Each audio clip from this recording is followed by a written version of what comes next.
or that inclination, it's going high. You can contrast it with Gauteng and Mpumalanga.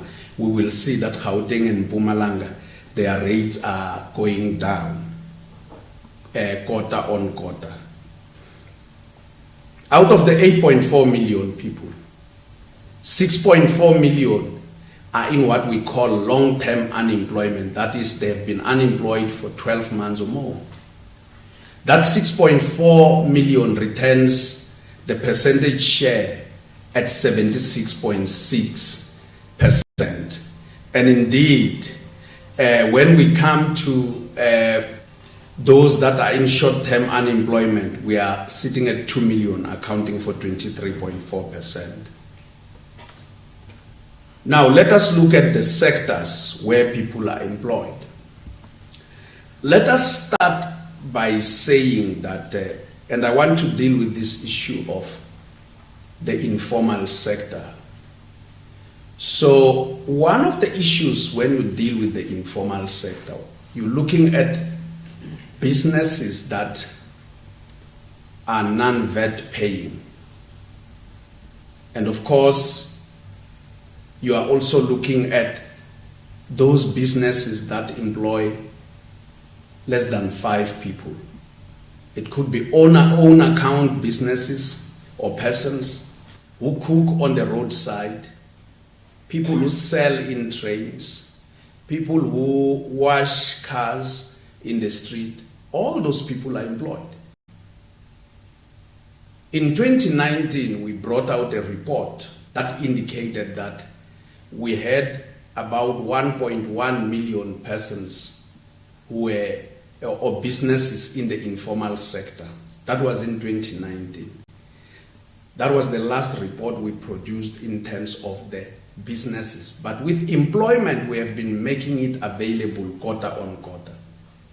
So as of now, we are saying that 3.3 million people are employed in the informal sector or in the informal employment. And that represents a percentage share of 19.8%. Those in the formal sector come to 11.5 million, representing a share of 68.2%. Private households sitting at 1.1 million, accounting for about 6.6%, and 5.4% are those that are employed in agriculture, sitting at 906,000 persons. Let us see how the sectors have moved. The formal sector went up by 34,000 straight to 11.5 million.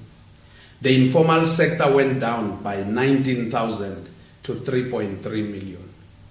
Agriculture lost 24,000 jobs to 906,000 people employed in that sector. Private households gained 28,000 jobs, returning the number of those that are employed at 1.1 million. Which industries contributed the most?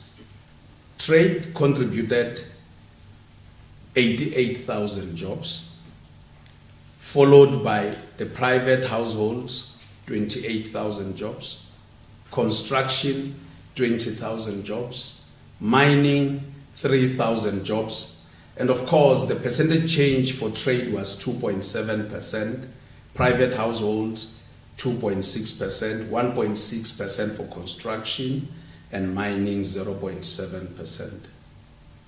And of course, community services, community and social services had the highest losses, recorded at 42,000, followed by both finance and agriculture, both losing 24,000 jobs each. Transport, 15,000 jobs lost. Utilities, as in electricity, gas and water, losing 6,000 jobs. And manufacturing, losing 5,000 jobs. The provinces, in terms of gains and losses, Gauteng and the Eastern Cape recorded the largest increases in employment in the second quarter of 2025, sitting at 95,000 and 89,000 respectively. The largest losses were in the Western Cape and KwaZulu-Natal, sitting at 117,000 and 86,000 jobs lost. Another province that lost jobs was the Northern Cape at 28,000. Otherwise, the other provinces gained jobs. Let us look at levels of education. We can see, sitting at the national average of 33.2% as our headline unemployment rate, that those with less than matric are sitting at 39.4% unemployment rate. Followed by those with matric, the unemployment rate is sitting at 35.2%. Now, tertiary and other tertiary have an unemployment rate lower than the national average, with other tertiaries sitting at 21.7%, and for graduates sitting at 12.2%, which is the lowest unemployment rate in relation to educational cohorts. When we look at age cohorts, those aged 15 to 24 years, as well as those that are aged 25 to 34 years, returned unemployment rates of 62.2%, as well as 40.5% respectively.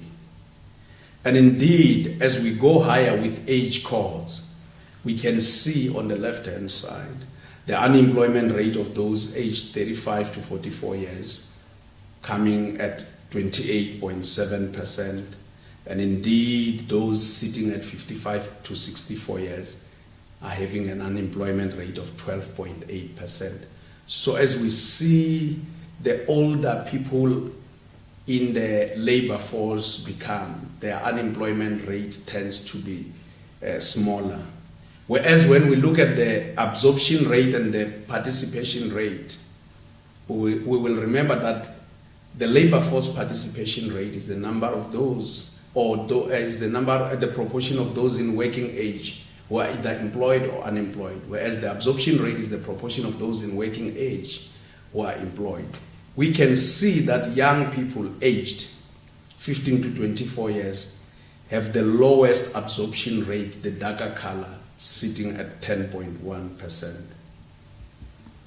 Going further to unpack, we can see that the unemployment rate of those 15 to 34 years is relatively higher and over time has always been higher than the national average, sitting at 46.1% as of the second quarter of 2025, versus that of those that are aged 35 to 64 years, sitting at 23.9%. And we can see that those aged 35 to 64 years, their unemployment rate has consistently been below the national average, in that it is buried within the pink color. Young people aged 15 to 24 years, we have 10.3 million in our country. Of those, 3.6 million are not in employment, education, or training, and they return a need rate of 35.2%. When we look further at young people, we can see that the need rate of those that are 15 to 34 years, now we are expanding the upper limit. In the lower line, we are having 15 to 24 years with a need rate on the right-hand side of 35.2%. But when we expand the age up to 34 years, we see that those that are sitting at 15 to 34 years, their need rate is sitting at 43.9%. Let us look at population groups. The national average sitting at 33.2%. On its right-hand side, we can see that the black Africans are the ones that have a higher than national average in terms of unemployment, sitting at 37.1%. And when we go back to the left, we can see that the white population group is sitting with the unemployment rate of 8.2%. The Indian Asian population group is sitting with an unemployment rate of 15.1%. The colored population group is sitting with an unemployment rate of 24%. Over time, we have seen the black African population group having a higher than national average. And we have seen the other three population groups sitting at lower than national average, with the white population group having the lowest unemployment rate. And this is explained in this slide, as we can see. For the black African group, the line has always been consistently higher than the pink shaded area, which means that their unemployment rate has been higher than the national average. Whereas for the other three population groups, their unemployment rate has been lower than the national average. But we can see that that of the colored population group is relatively higher, inching closer to the national average, whereas that of the Indian population group is in the middle, and that of the white population group sits lowest. Women in South Africa. We are saying that in the working age, we are sitting with 21 million women aged 15 to 64 years. Those that are in the labor force, that is either employed or unemployed, rather, having said that they were actively looking for employment, are sitting at 11.5 million. Of those, 4.1 million are unemployed, retaining an unemployment rate of 35.9%. The not economically active, the discouraged work seekers amongst women are 1.9 million, and other not economically active are sitting at 7.6 million. It will not be a complete picture until we contrast this with those of the males or men. We can see in the blue color that men tend to enjoy more employment than women. Women are sitting at 7.4 million employed. Men are sitting at 9.4 million employed, a gap of about 2 million people. And when we look at the unemployed, they are almost at the same level, with women sitting at 4.1 million, men sitting at 4.2 million. Discouraged work seekers, we have more women in the discouraged work seekers, sitting at 1.9 million versus men at 1.5 million. And other not economically active, we still have more women, with a gap of about 2 million. Women sitting at 7.6 million, men sitting at 5.6 million. When we look at the labor force participation rate for women, as well as the absorption rate, we can see that it remains and shows almost the same as the national measures. And of course, we are ready to say that their labor force participation rate increased from 51.8 million to 54.9 million, whereas the absorption rate decreased. It was sitting at 37.6 million, it went to 35.2 million, and of course retaining the gap of about 19.7 percentage points.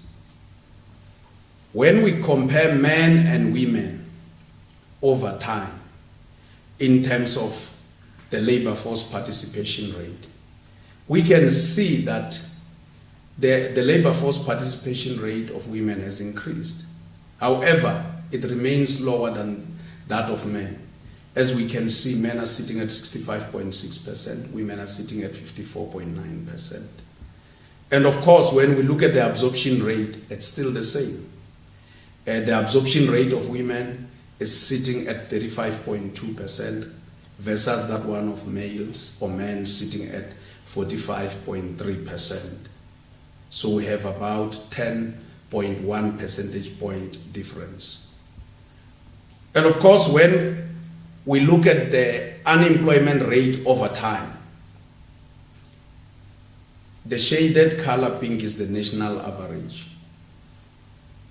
Men are having the blue color.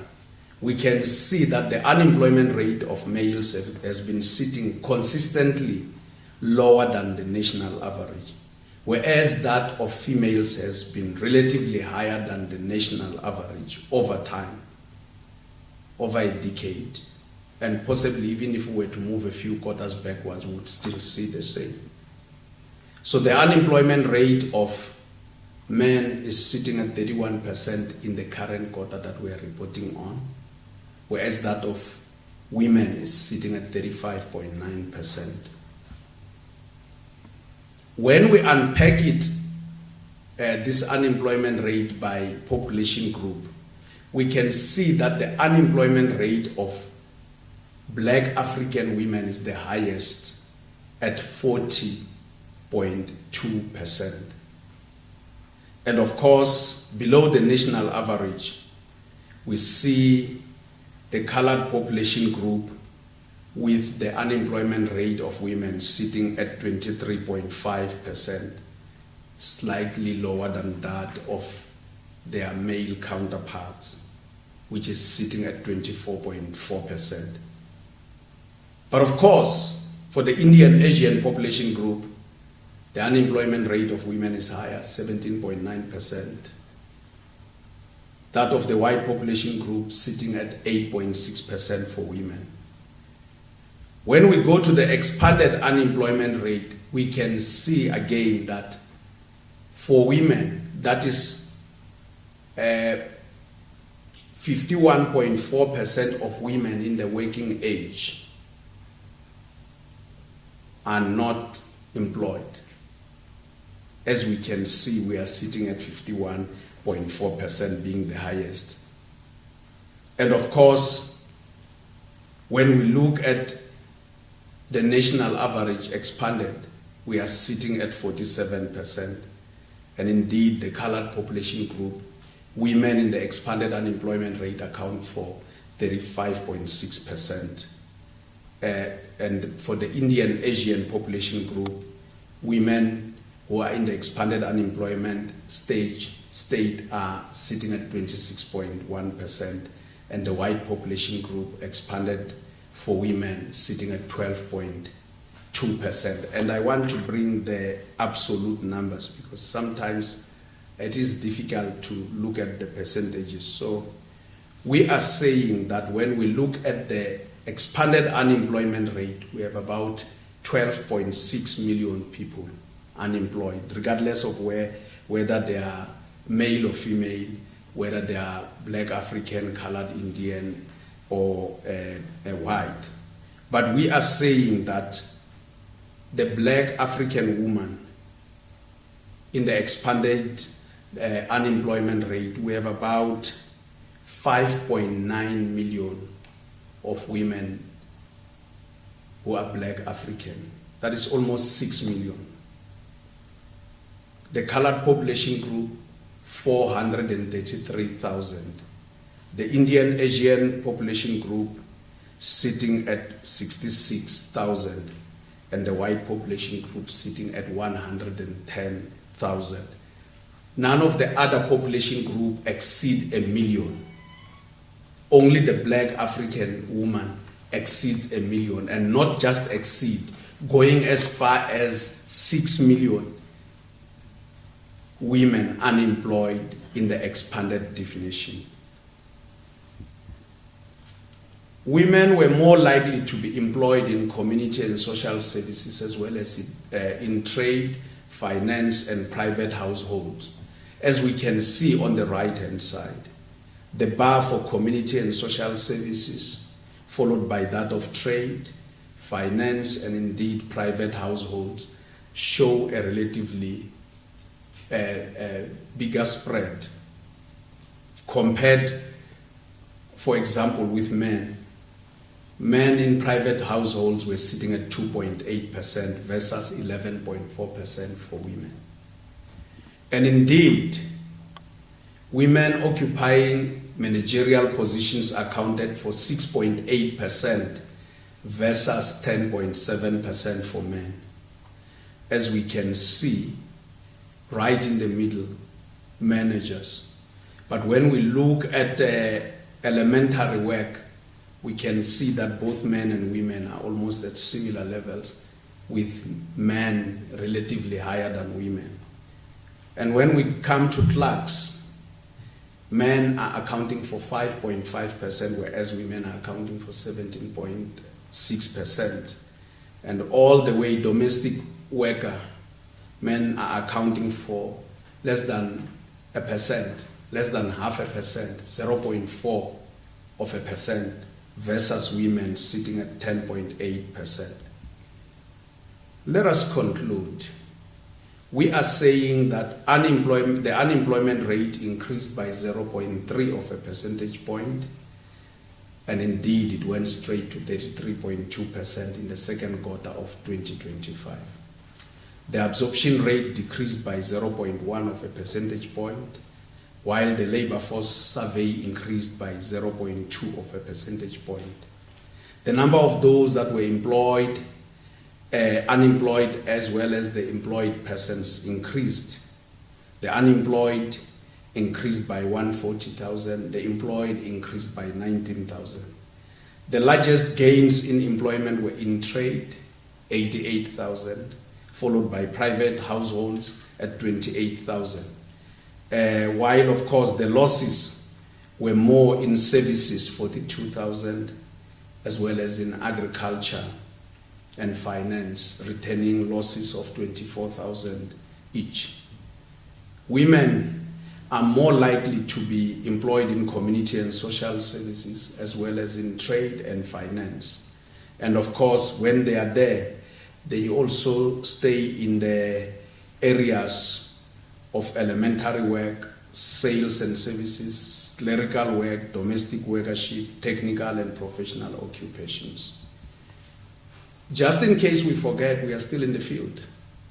Geospatial information frame, governance, public safety and justice survey, the quarterly labor force survey is rolling throughout the year, the general household survey rolling throughout the year, domestic tourism survey going on throughout the year, the consumer price index collected monthly, the living conditions survey, as well as the frame update projects are ongoing.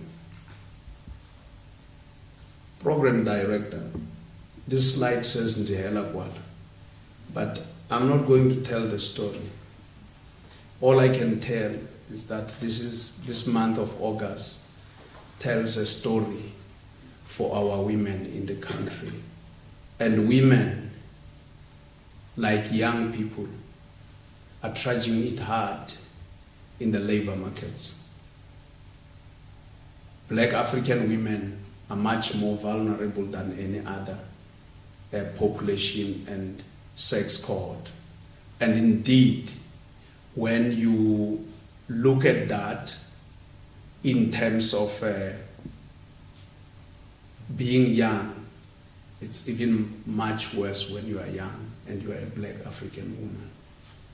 The next slide looks like it's blank. I thank you.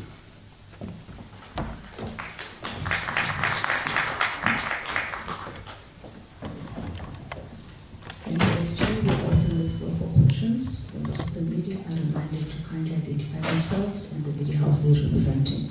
Ntokozo, you first.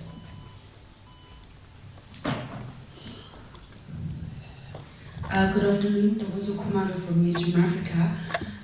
Could we get a little bit more detail around the data of what happened in agriculture with those, I think it was 24,000 jobs shed? What does the data sort of point to there? As well around graduate unemployment, edging back up if we have any more insights into that data. Thank you. Ndando?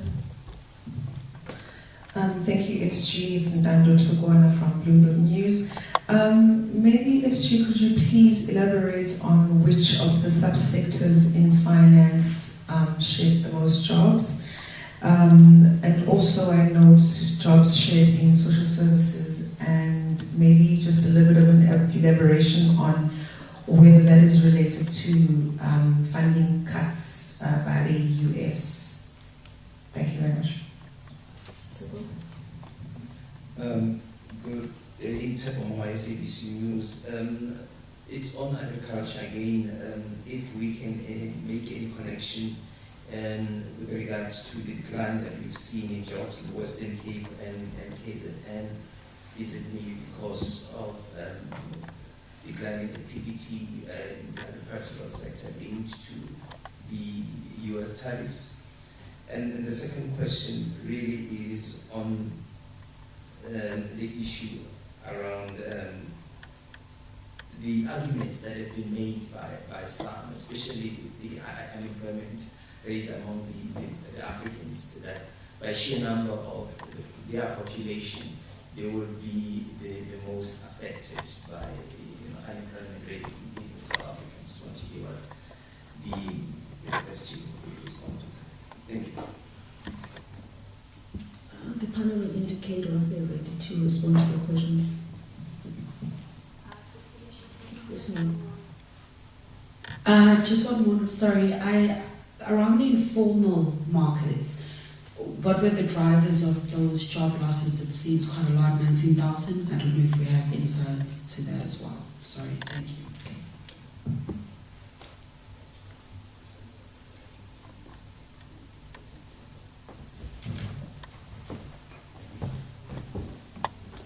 While they are preparing the numbers that they will talk to in terms of specific areas, I would say it's too early to tell if the U.S. tariffs that, the tariffs that the U.S. has imposed on South Africa are having an effect. It's quite early to tell. But one thing that we know also is that outside the tariffs is that agriculture is seasonal. So you look at your December times, there are times when you are planting and plowing and will always attract a lot of people. And after that, it may drop and it moves up and down. Whereas come harvesting time, you may see movement. But graduate unemployment, look at the previous quarter, for example. It was beginning of the year. So we saw more graduates coming into the labor force, actively looking for employment. So once you see them coming, whether they are unemployed or not, it will show. So you see two groups coming in when first quarter. You see people who come from matric, who didn't go to universities as well as graduates. But the argument that because Africans are in the majority, by that we should see them more unemployed doesn't apply, because we are not talking about the share of unemployment of Africans in the space of the national population.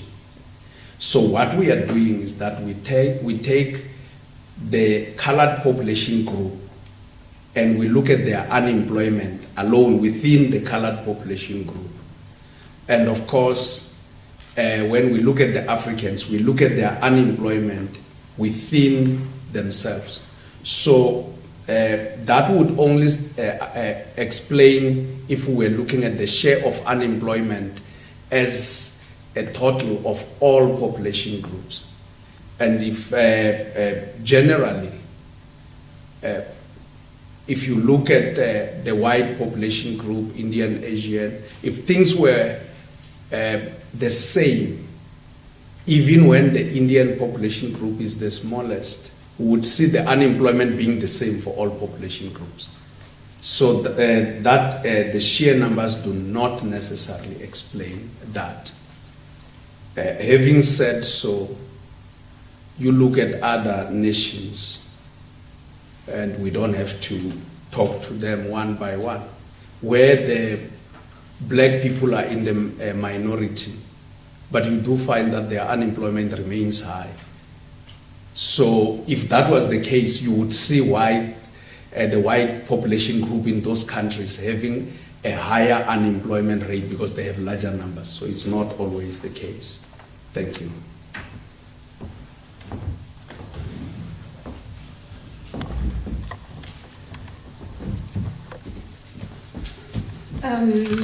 Good morning. When we look at industries, specifically on agriculture, we saw a net loss of 24,000, and this was mainly in the Western Cape. And I think one of the questions was what caused the decline in the Western Cape. And when we do look at the data, we realize that agriculture in the Western Cape lost most of the jobs at about 42,000.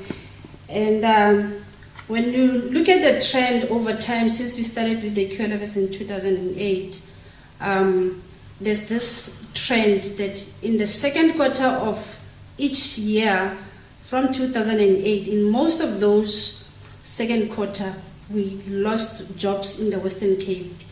And we saw this mainly during COVID, where we lost over 300,000 jobs. And we can say that it was mainly because of COVID. But the trend has, there's this trend that we lose jobs in the Western Cape during the second quarter. Also, when we look at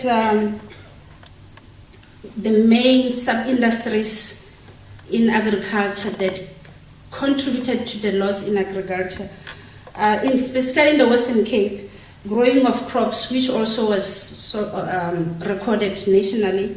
We lost jobs in growing of crops, farming of animals mainly, forestry, as well as in fish hatcheries and fish farming.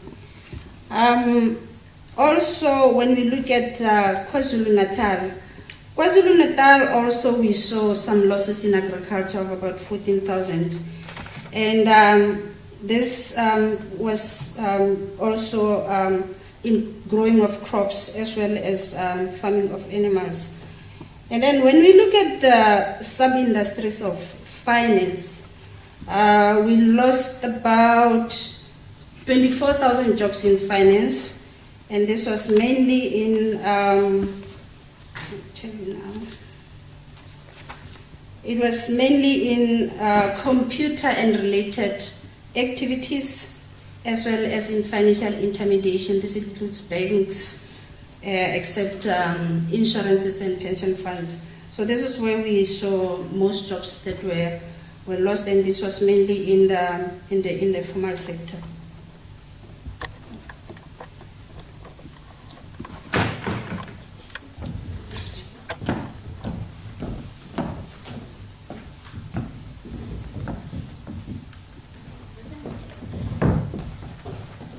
Just to add, Donkozo, you asked a question about the graduates.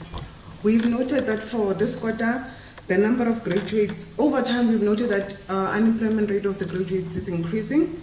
And then for this quarter, the graduate employment number declined with 12,000, whereas the unemployment increased with 272,000, while the not economically active of the graduates also increased with 5,000.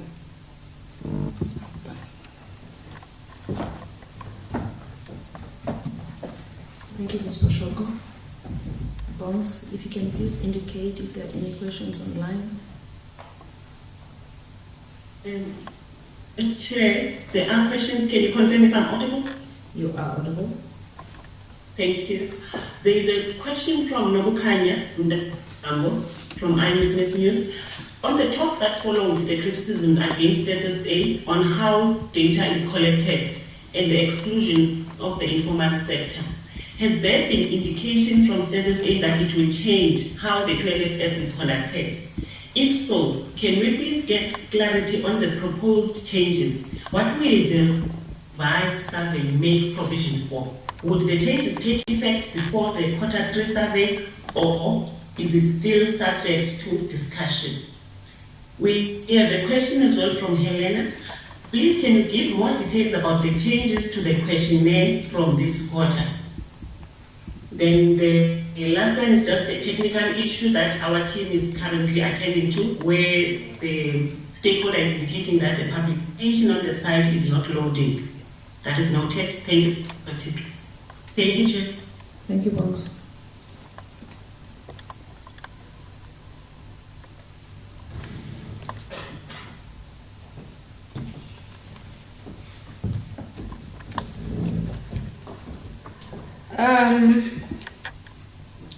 With regards to the changes in the questionnaire,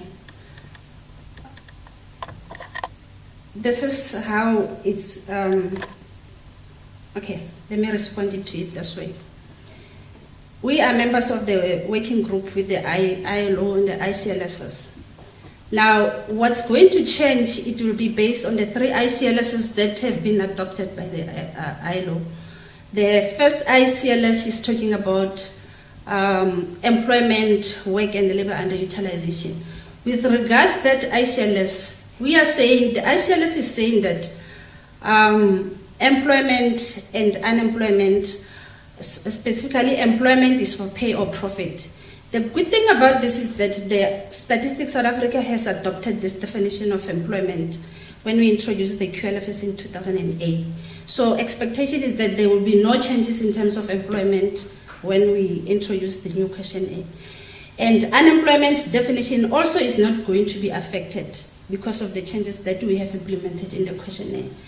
Now, with the ICLS 19, it says that in addition to unemployment, there are other measures of labor underutilization that needs to be used by different users for different reasons, in terms of, because we cannot measure the health of the economy by only one indicator, which is unemployment rate.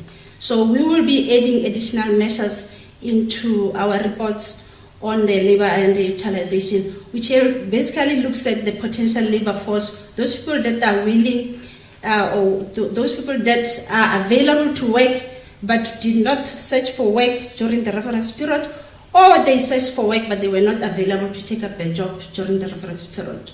So we are taking into consideration all those people, because just because they did not look for work, we cannot say that they are not in the labor market. We are including them under the potential labor force.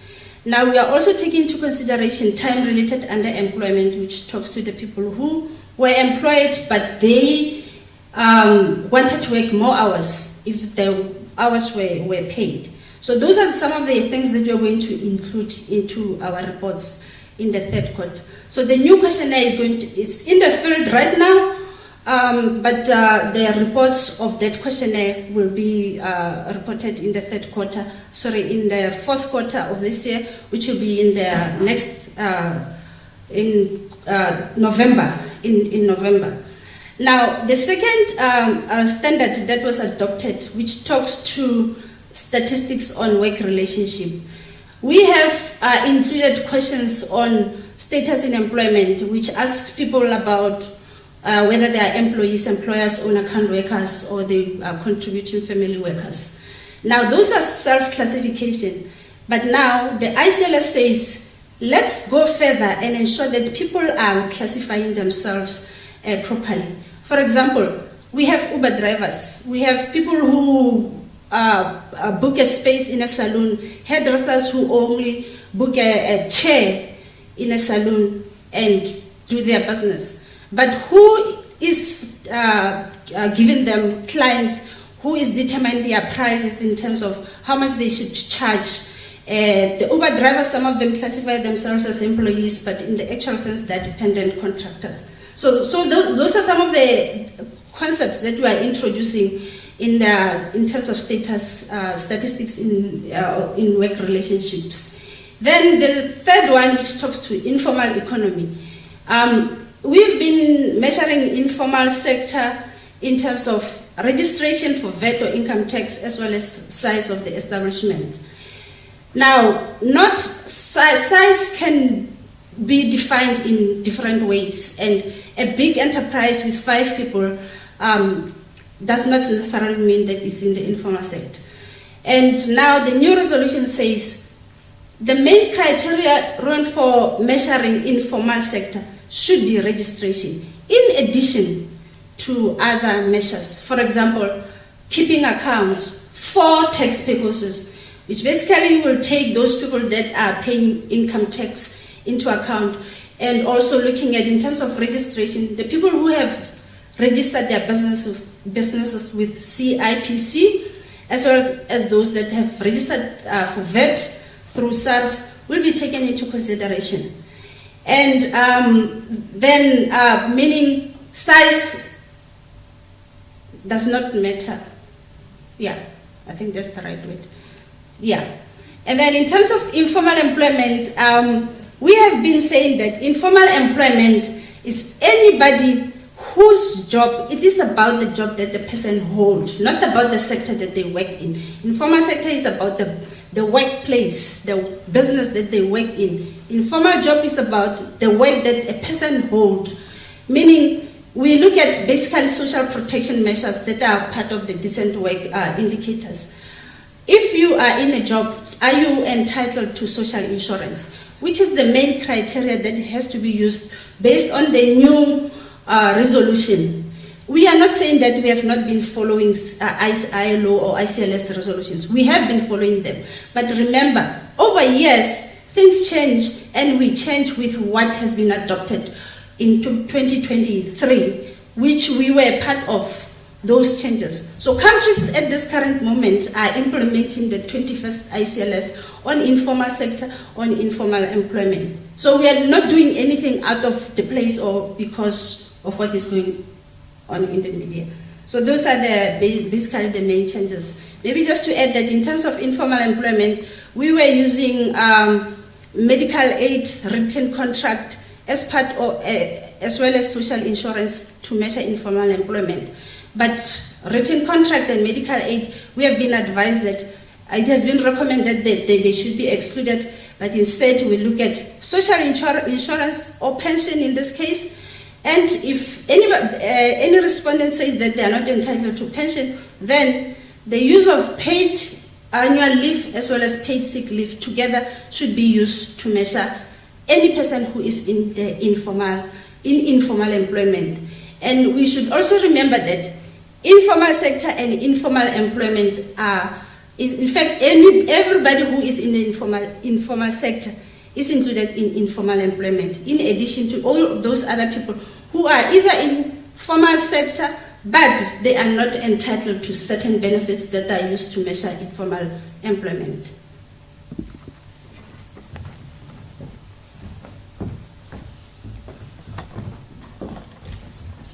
Good day, colleagues. Desiree, I think he gave more details, but I think in summary, we are not making changes because we are not adhering to standards. We've been adhering to standards throughout since QLFS started. We are refining our measures to make sure that we are measuring and giving additional indicators. We're still measuring informal sector as we've always measuring it, with some refined measures. Just to give some insight in some of the indicators that the SGF shared today. Let's start with the graduates. We said that we're having about 272 graduates. If you look at what are type of degrees that they have, we are saying that 24% of them, they have universities or technical or college qualification on business, commerce and management studies. Some, they indicated that they have about 18%, they have education and training and development, and 10% have law, and about 7% they have engineering and technology. So if you ask me, those who say they are graduate and they are unemployed, what type of qualification do they have? I've given to you the numbers. The last point is that if you look at community and social services, it had a loss of jobs, and I think SG already presented on the previous slides that speak to these numbers, that most of the people who are employed in this particular industry is women. So you could imagine that those who are going to be suffered the most is going to be women, because this industry is employing most of the women. Thank you.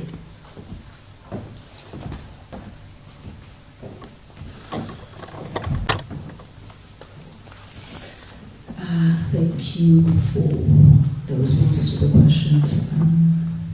Time is not in our favor, but yeah, we can still open the floor for one or two questions online and introductory.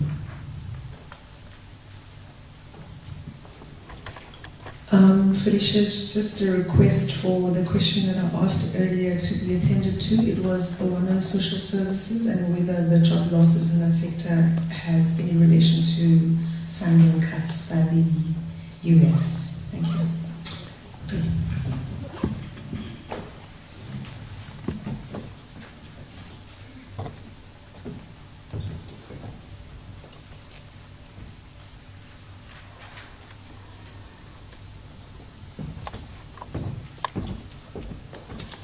Thank you. Yes, I was intending to respond to that question. My apologies. So yes, indeed, we are seeing a decline under public administration. That's where you're seeing your EPWP. We're seeing a decline. We'll share with you the details in terms of the numbers, in actual numbers. We're also seeing under health and social workers. And this is where you're seeing most of your NGOs that are in this space. And I think that's where you're seeing the impact of the funding. We are also seeing a drop, about 27,000 jobs lost. So indeed, we are seeing that impact, and we'll be monitoring it through all the quarters moving forward. Thank you.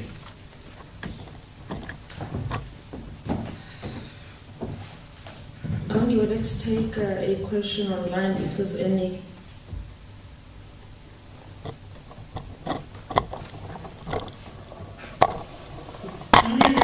Online, thank you. Thank you. That brings us to the end of today's session. Thank you.